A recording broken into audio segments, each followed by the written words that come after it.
नमस्कार भक्तजनों। आज हम जानेंगे कि महाकालेश्वर ज्योतिर्लिंग की उत्पत्ति कैसे हुई है। यह पौराणिक कथा कुछ इस प्रकार है।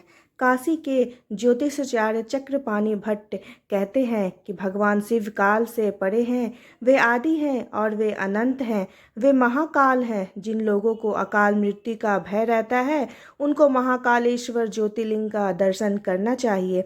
महाकाल की कृपा से अकाल मृत्यु भी टल जाती है। जिस प्रकार महाकाल की कृपा हो जाए उसका काल भी कुछ नहीं बिगाड़ सकता है।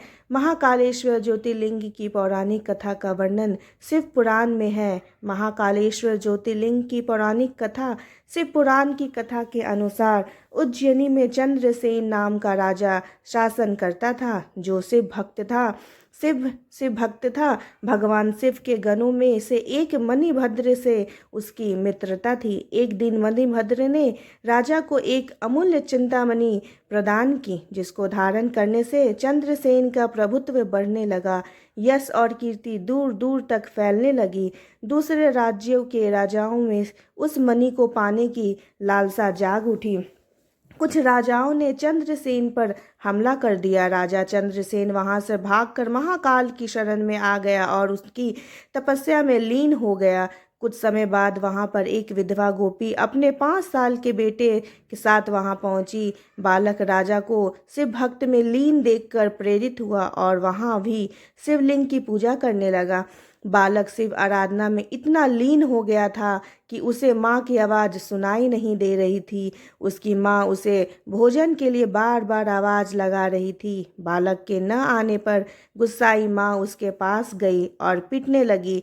शिव पूजा की सामग्री भी फेंक दी। बालक माँ के इस व्यवहार से दुखी हो गया। तभी वहाँ पर चमत्कार हुआ। भगवान शिव की कृपा से वहाँ पर एक सुंदर मंदिर निर्मित हो गया, जिसमें दिव्य शिवलिंग भी था और उस बालक द्वारा अर्पित की गई पूजा सामग्री भी थी। इस तरह वहाँ से वहाँ पर महाकालेश्वर ज्योतिर्लिंग की उत्पत्ति हुई।